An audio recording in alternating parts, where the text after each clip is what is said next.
Autrefois salué comme une étoile montante, Alberto Del Rio a connu une ascension fulgurante au début des années 2010. Un an à peine après ses débuts, il était vainqueur du Royal Rumble et le tout premier champion de la WWE d'origine mexicaine. Cependant, les actes horribles qu'il a commis depuis 2016 ont fait de l'ombre sur toutes ses réalisations, au point que la WWE ne veut plus rien avoir à faire avec lui. Découvrez la chute de l'homme qui est passé des performances devant des milliers de personnes à WrestleMania à catcher dans le gymnase d'une école. José Alberto Rodríguez, né en mai 1977, est issu de la prestigieuse famille de catcheurs Rodríguez au Mexique. Son père, Dos Caras, était un célèbre luchador. Dès son plus jeune âge, Alberto a donc été préparé à une carrière sur le ring. Avant de rejoindre la WWE, Del Rio s'était déjà construit un CV impressionnant, se faisant un nom dans des promotions telles que AAA et CMLL. Il était même en passe de participer aux Jeux olympiques d'été de 2000 à Sydney, en Australie. Pendant ce temps, à la fin des années 2000, la WWE cherchait un nouveau catcheur mexicain pour rejoindre sa promotion, non seulement pour attirer le public hispanique, mais aussi pour suivre les traces des légendaires Eddie Guerrero et Rey Mysterio. En 2010, des vignettes ont commencé à être diffusées sur SmackDown, mettant en scène Alberto Del Rio dans le rôle d'un riche aristocrate, signalant que la WWE avait des projets importants pour lui. En août 2010, Alberto Del Rio a fait ses débuts dans le roster principal et a battu Rey Mysterio dans son tout premier match. Cette querelle a fait de Del Rio un grand heel, et il a rapidement gravi les échelons. Son nom était porteur de beaucoup d'espoir et de promesses en raison de son extrême popularité au Mexique. La personnalité mexicaine aristocratique d'Alberto Del Rio, sa tenue de ring opulente, son entrée dans une voiture de luxe et son annonceur personnel, Ricardo Rodríguez, l'ont immédiatement propulsé sur la scène du main event. Alors que les choses semblaient se dérouler sans accroc à l'écran, dans les coulisses, Del Rio s'est avéré être une personne louche dès le premier jour. À l'automne 2008, une rumeur a circulé selon laquelle Del Rio avait signé avec la WWE et devait faire ses débuts lors du Royal Rumble 2009, alors qu'il était encore le champion en titre des poids lourds de la CMLL. Del Rio a d'abord démenti ces rumeurs, affirmant qu'il avait signé un contrat de 4 ans avec la CMLL parce qu'elle lui offrait un meilleur contrat que la WWE. Cependant, il est rapidement revenu sur sa parole et a officiellement signé avec la WWE en 2009. Après avoir signé avec la WWE, la rumeur veut qu'Alberto ait exigé de ne pas aller à la FCW, insistant pour être directement envoyé dans le roster principal tout en conservant les droits de son nom. Bien qu'un tel comportement irrationnel n'ait pas été majeur, il semblait préfigurer l'avenir de Del Rio. 5 mois seulement après le début de sa carrière à la WWE, Alberto Del Rio a battu 39 autres hommes pour remporter le Royal Rumble 2011. Cette victoire a été un véritable choc car, malgré sa popularité, il était encore nouveau sur la scène. Néanmoins, sa mise en avant, il était certain que Del Rio battrait Edge, alors champion du monde des poids lourds, et qu'il monterait sur la plus haute marche du podium à WrestleMania 27. Mais il n'a pas réussi à vaincre la Rated R Superstar. C'était aussi, malheureusement, le dernier match d'Edge avant sa retraite en 2011. Et c'est donc, pour le mieux, que le Del Rio n'a pas obtenu la victoire. L'élan de Del Rio s'est poursuivi lorsqu'il a remporté le Money in the Bank Ladder Match et le tout nouveau Mr. Money in the Bank était impatient d'encaisser le soir même. Plus tard dans la soirée, le nouveau champion de la WWE, CM Punk, quittait la compagnie. Dans un dernier geste désespéré, Vince McMahon a ordonné à Del Rio d'encaisser immédiatement sa victoire, mais il a été mis au tapis par Punk avant même d'avoir pu encaisser sa victoire. Mais un mois plus tard, à SummerSlam 2011, Alberto Del Rio a réussi à encaisser sa mallette Money in the Bank sur CM Punk, qui avait été attaqué par Kevin Nash quelques instants plus tôt. Del Rio est ainsi devenu le tout premier champion de la WWE d'origine mexicaine.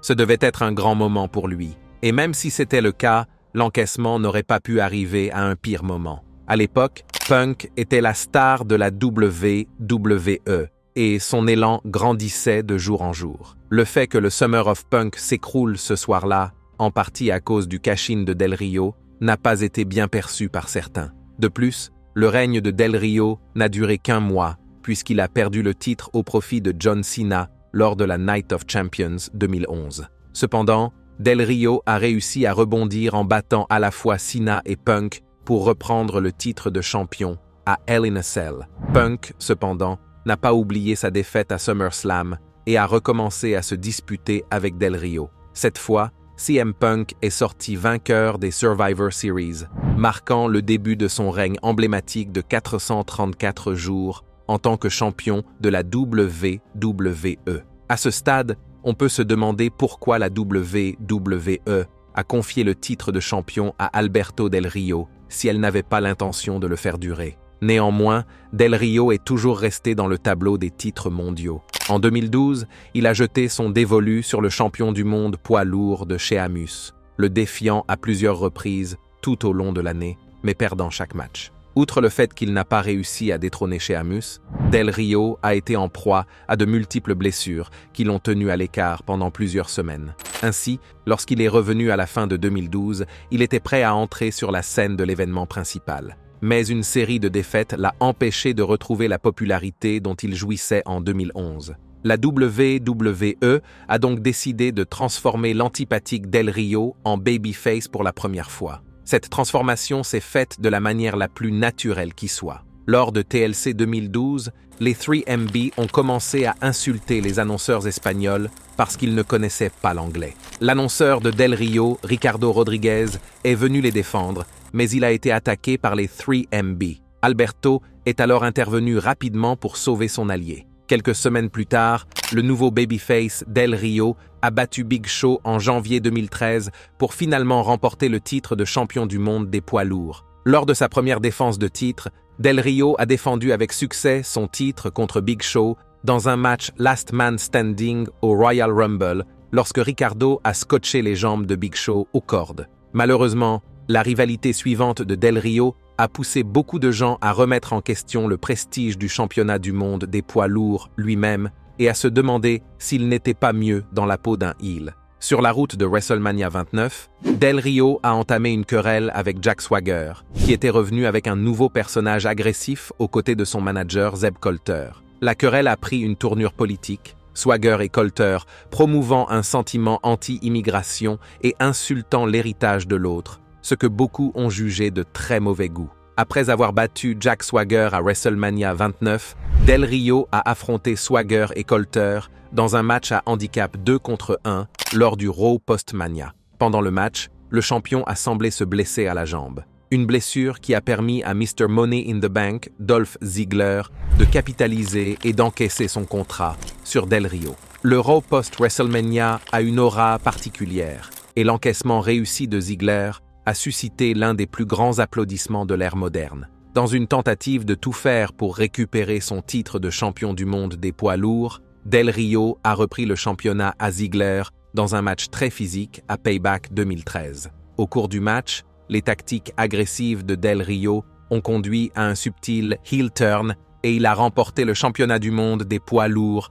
pour la 2e fois. À la fin de l'année 2013, Del Rio est revenu à ses anciennes habitudes, devenant encore plus brutal et attaquant son manager, Ricardo Rodriguez. Bien qu'il s'agisse du 4e règne de Del Rio en tant que champion du monde, il semble toujours ne pas avoir ce qu'il faut pour être un champion.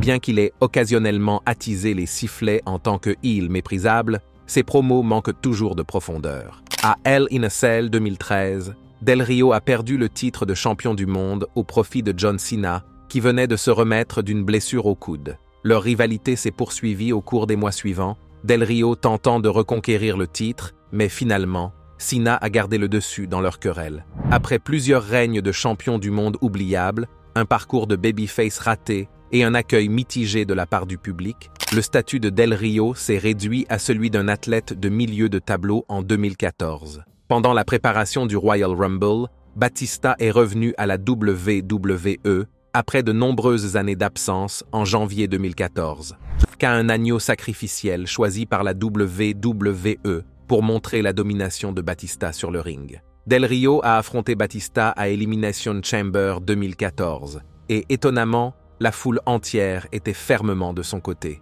Ce n'est pas que tout le monde s'était soudainement mis à aimer Del Rio. Au contraire, la foule était farouchement opposée à Batista, qui était méprisé pour avoir remporté le Royal Rumble 2014 et, comme les fans l'ont vu, avoir volé la vedette à Daniel Bryan. L'année 2014 n'a pas été mouvementée pour Del Rio, car il perdait constamment ses matchs et n'était plus considéré comme faisant partie du paysage du titre mondial. Peut-être que rejoindre une faction ou se refaire une image aurait pu rajeunir la carrière de Del Rio, mais avant que cela ne se produise, le 7 août 2014, la WWE a publié une déclaration choquante annonçant qu'Alberto Del Rio était libéré de la société. La déclaration de la WWE a cité une conduite non professionnelle comme raison du licenciement et des rapports d'initiés ont ajouté un peu plus de contexte à la situation. Un responsable des médias sociaux, travaillant pour la WWE, avait fait une blague raciste,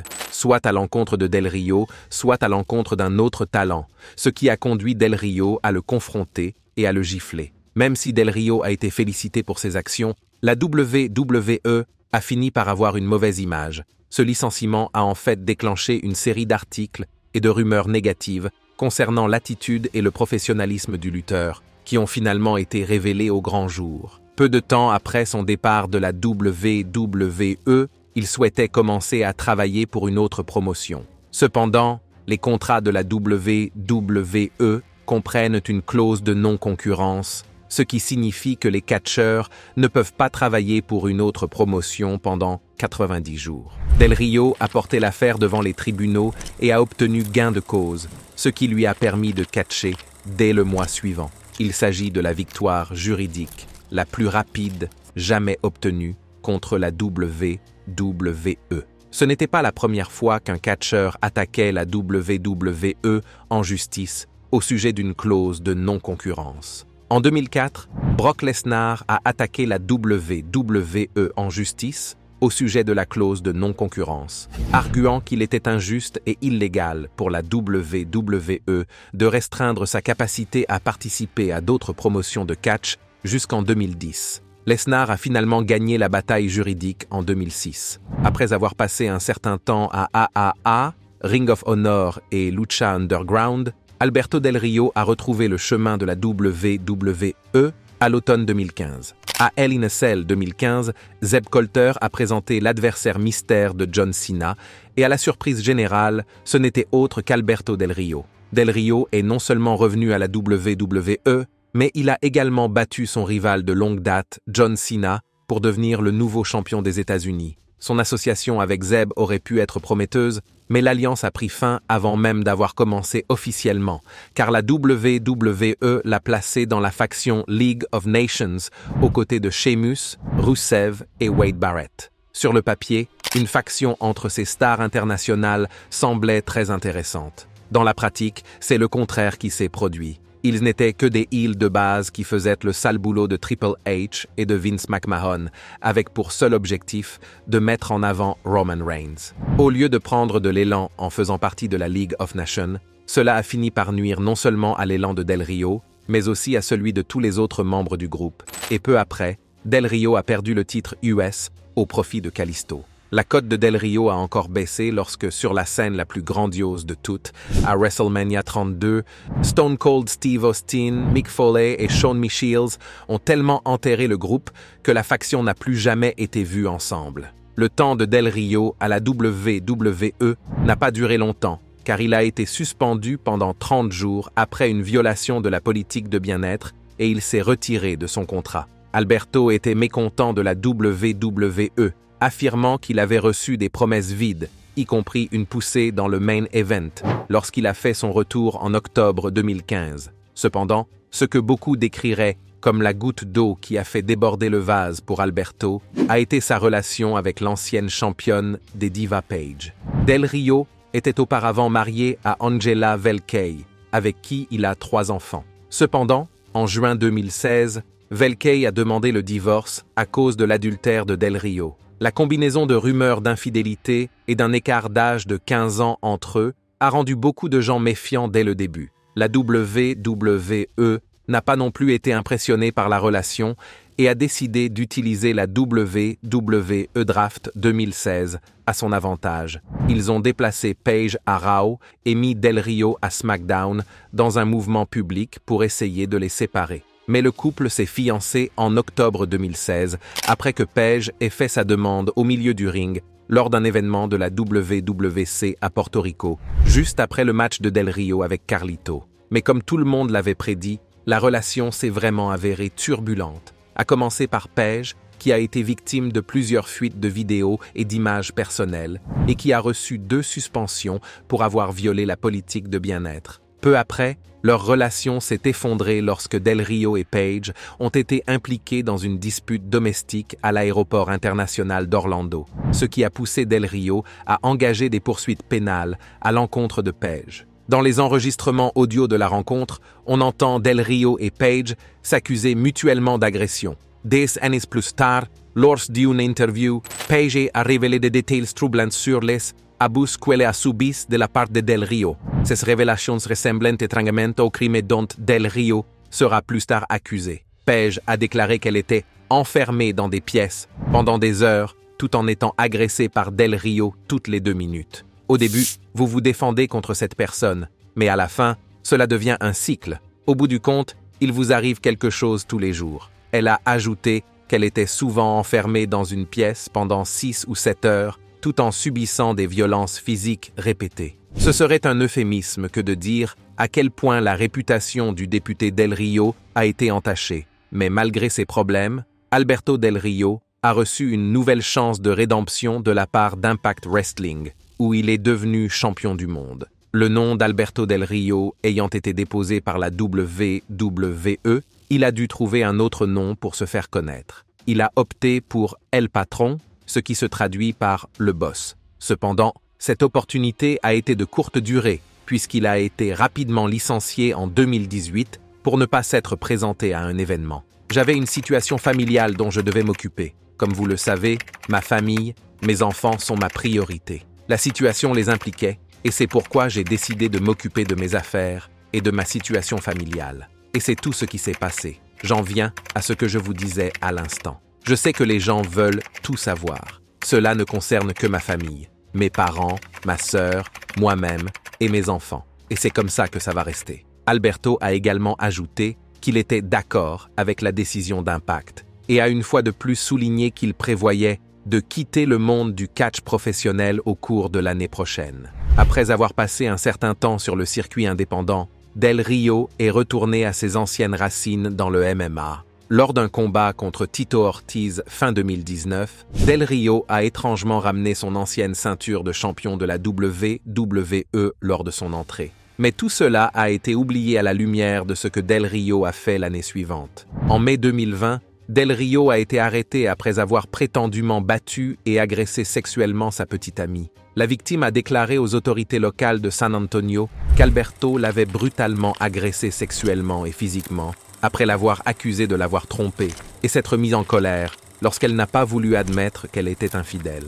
Il l'aurait giflée 2 fois à la tête avant de l'emmener dans sa chambre à coucher où elle a été giflée à plusieurs reprises, forcée de porter une robe et de danser pour lui. Elle affirme qu'Alberto lui a dit qu'il laisserait tomber son fils au milieu de la route si elle pleurait. Il est également accusé de lui avoir attaché les mains avec des sangles de boxe, de lui avoir mis une chaussette dans la bouche et de l'avoir agressé sexuellement pendant des heures à l'aide de divers objets. Il aurait blessé la victime en lui donnant un coup de poing dans le dos et elle aurait dit qu'elle ne se souvenait plus de rien après qu'il ait placé sa main autour de sa gorge. Del Rio fait face à de graves accusations, dont un chef d'enlèvement aggravé et 4 chefs d'agression sexuelle. Ces allégations le placent au bord d'une potentielle condamnation à la prison à vie s'il est reconnu coupable. En octobre 2020, il a été signalé que les accusations d'agression sexuelle portées contre M. Del Rio avaient été abandonnées. Toutefois, les circonstances exactes de se tenir à l'écart des projecteurs, Del Rio a continué à ouvrir la bouche. Bien qu'il ait affirmé qu'il laissait ses problèmes dans le passé, il a déclaré qu'il avait des images accablantes qui garantiraient que Paige perde son emploi et que pour que cela ne se produise pas, elle devrait ne pas parler de lui. Dans une interview, il a parlé franchement de Paige. Si je le voulais, j'aurais le pouvoir de faire perdre son travail à Paige en 2 secondes. Je peux sortir une de ses vidéos de violence domestique et elle ne retournerait pas au travail. Cela ne m'intéresse pas du tout. Je continue à remercier Dieu que Paige ait rompu l'accord de confidentialité que nous avions. Del Rio a ajouté « Tu as de la chance, tu devrais dire « Merci Alberto », parce que la seule raison pour laquelle tu as encore un travail, c'est parce que je ne t'ai jamais dénoncé. Je n'ai jamais dit la vérité sur ce qui s'est réellement passé. La vraie histoire, pas les conneries que toi et moi avons racontées aux médias et aux entreprises pour te protéger de la perte de ton emploi. Ces menaces ont été proférées peu de temps après l'abandon des poursuites dans le cadre de son procès, ce qui semble incroyablement stupide de la part de l'intéressé, qui se retrouve de nouveau au cœur de la controverse. Ces dernières années, Del Rio a fait des efforts pour rester pertinent, affirmant souvent qu'il était en pourparlers avec la WWE à plusieurs reprises depuis 2018. Cependant, il semble qu'il ait déjà brûlé tous les ponts et il est peu probable que la WWE veuille à nouveau s'associer à un personnage aussi controversé. En décembre 2023, des images d'Alberto Del Rio catchant dans un gymnase d'école devant pas plus de 40 personnes sont devenues virales. Les gens n'arrivaient pas à croire que quelqu'un qui s'était déjà produit devant des milliers de personnes à WrestleMania puisse se dégrader à ce point. À un moment donné, il semblait que Del Rio était destiné à devenir un talent générationnel. Il a rapidement gravi les échelons de la WWE au début des années 2010, devenant le premier champion né au Mexique. La WWE s'est inspirée de nombreux traits de caractère du défunt Latino Heat, comme le fait d'entrer dans l'arène dans une voiture de luxe. Cependant, un certain manque de charisme et l'engagement inconstant de la WWE à l'égard de sa promotion l'ont empêché de se sentir vraiment important. À la fin de sa carrière à la WWE, Cena a rapidement affronté Randy Orton à TLC, où les championnats et du monde des poids lourds ont été unifiés. Il est facile de blâmer la WWE pour ne pas avoir utilisé Del Rio correctement, mais il n'est certainement pas la première superstar à être mal gérée. Des catcheurs comme Cody Rhodes et Drew McIntyre ont également quitté la WWE, se sont reconstruits et sont revenus en force. Del Rio aurait pu suivre un chemin similaire, mais il n'a pas su profiter de l'occasion qui lui était offerte. Bien que tout le monde aime les histoires de retour, la réputation et l'attitude de Del Rio ont rendu de nombreuses promotions de catch populaire réticentes à travailler avec lui. En 2022, Alberto a été impliqué dans une altercation en coulisses lors d'un spectacle de Chaos Lucha Libre à Monterrey, au Mexique. Alberto est arrivé à la salle avec 2 heures de retard, ce qui a provoqué des tensions entre lui et le promoteur de la compagnie, Alonzo Botello. Botello aurait demandé à la sécurité d'empêcher El Patron d'entrer dans les coulisses, bien que la vidéo de l'incident montre El Patron en train de forcer l'entrée de la zone des coulisses. Seul l'avenir nous dira si Alberto Del Rio reviendra un jour à l'endroit où il s'est fait connaître. Faites-nous part de vos impressions dans la section des commentaires. Et avant de partir, n'oubliez pas d'aimer cette vidéo et de vous abonner à Ring Rivals pour ne pas manquer les prochaines.